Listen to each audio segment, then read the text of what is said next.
Ang lahat ng problema diyan sa allocation, allocable, leadership fund, whatever fund you have, ang lahat ng yan nakaugat sa bakit kasi ang mga senador at mga congressman ay binibigyan ng access sa pondo.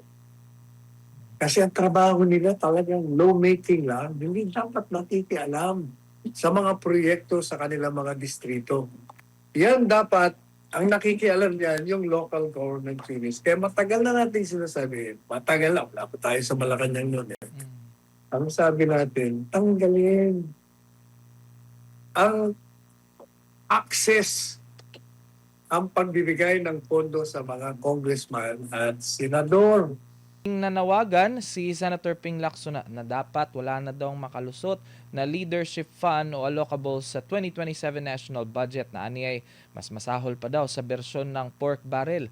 Tiniyak naman ni bagong Senate Finance Committee Chairman Senator J.V. Ejercito na walang last-minute insertion sa Bicameral Conference Committee at lahat ng amendments ay dapat idaan sa plenaryo. Alamin natin sa ulat ni Sheena Torno.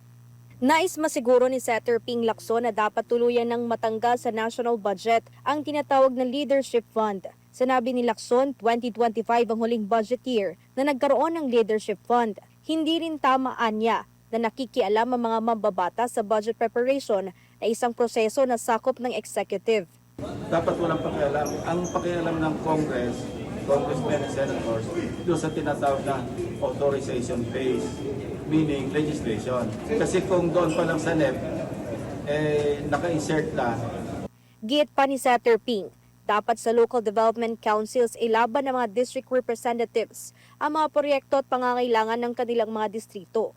Kung may mga proyekto nang nakapasok anya sa National Expenditure Program o NEP, bago pa man ito dumaan sa Kongreso, para na umano itong descendant ng pork barrel.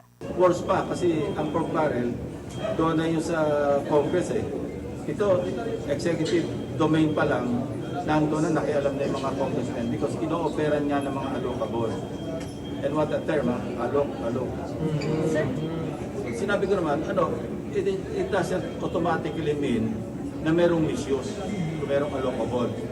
Pero it is, it could open the floodgates sa abuse, sa corruption. Sinabi pa ni Lacson, 200 million pesos lamang noon ang nakalaang pondo para sa bawat senador, habang nasa 120 million pesos naman para sa bawat kongresista. Ngunit sa ilalim ng Leadership Fund ay lumaki ito sa 1 billion pesos para sa mga mambabatas na chairperson ng komite, habang 500 million naman para sa mga mambabatas na walang hawak na komite. Nag-ugat ang pahayag ni Senator Ping matapos ang testimonya ni dating DPWH Secretary Manuel Bonoan na lahat ng senador noong 2024 ay nakakuha ng alokasyon mula sa Leadership Fund para sa 2025 national budget. Partikular na pinangalanan ang mga kasalukuyang senador na sina Senator Robin Padilla at Senator Bongo, bagay na kanilang pinabulaanan. Anong listahan ba ang tinutukoy niya?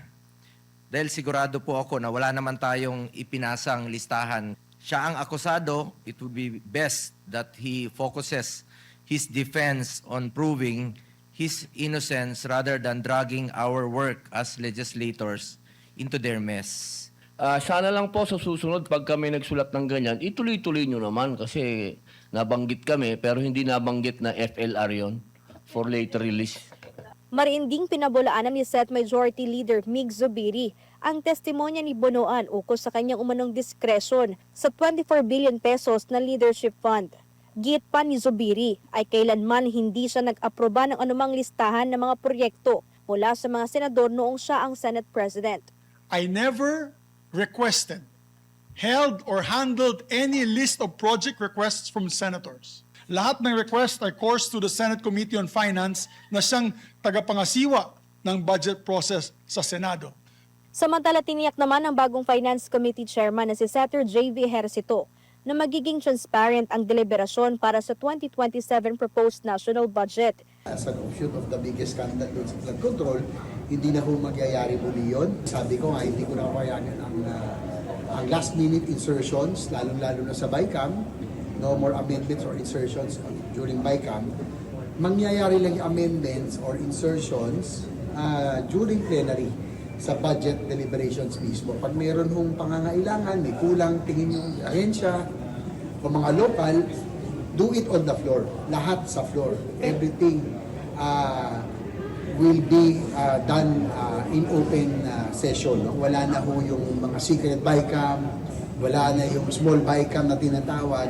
Magiging bukas ang mga budget hearing para sa mga civil service organization, academe at stakeholders upang matiyak ang tamang pagbabantay sa pondo ng bayan.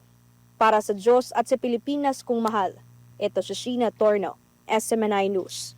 Ano po inyong masasabi, Attorney Sal, patungkol nga itong sa issue ng leadership fund na una nang binanggit ni dating DPWH Secretary Manuel Bonoat at ngayon ang Senado ay parang naiipit sa isyong ito. Ano pong inyong masasabi?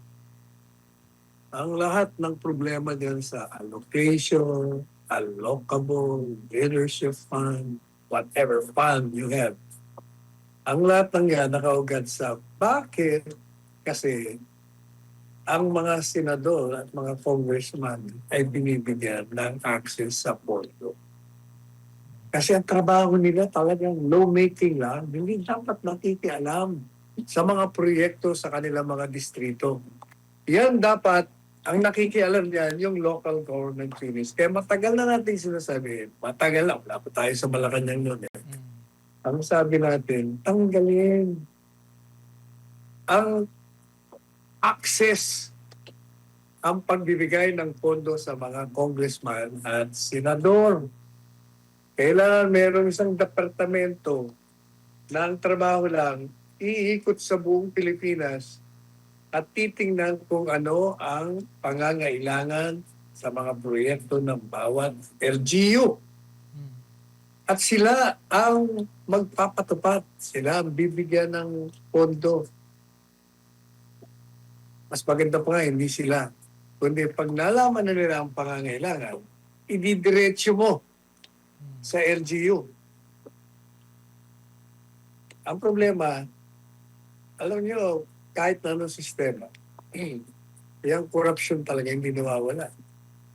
Hindi nga natin malaman kung paano ba talaga gagawin na pag may proyekto ng isang lugar, hindi mo na padadaanin sa congressman, senador, o NGO. Kasi talagang pag ang pera nandyan, meron talaga tentasyon na kunin ang hindi lamang 1/3, hindi lang 1/2, kinukuha 75% pa. Kaya hindi natin, I cannot imagine what kind of system. Ang naiisip ko lang, siguro kung ang may hawak ay hindi LGU, hindi rin ang congressman, iba. Baka mag-hire tayo ng dayuhan. Sila ang magpapatupad. Baka sakaling mawala ang korupsyon. O kung hindi ba mawala, ma-reduce. Talagang yan ang punot dulo ng lahat. Pera.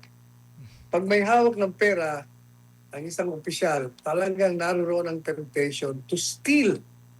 So, the best way is to stop the flow of money directly to them. I don't know how to do it. Pero yan ang pinaka-mabuting gawin. Wala nang access ng pera yung mga miyembro ng Kongreso. Ayan. Kasi nga po, Attorney Sal, hindi maiiwasan dahil siyempre, ang Congress po ang may kapangyarihan or may power of the purse. So sila po yung parang nag-ano ng mga budget. Kaya hindi maiwasan na mayroon talagang mapupunta na budget sa kanila. Pero sa tingin niyo po, Attorney Sal, kung magkaganon po, sino po ang pwedeng maging responsible or sino pwedeng humawak ng or na magpatupad ng ganyang panukala na hindi nahawak yung Congress ng budget? Hindi ka nakikinig sa sinabi ko kanina. Di ba sinabi ko na either may bagong departamento o kaya ibang dayuhan na nakahawak. Pero sa ngayon, tingin ko, i-abolish na lang natin ang Congress. Yan, the best. Pag wala ng Kongreso, di wala ng access sa pondo, wala na eh.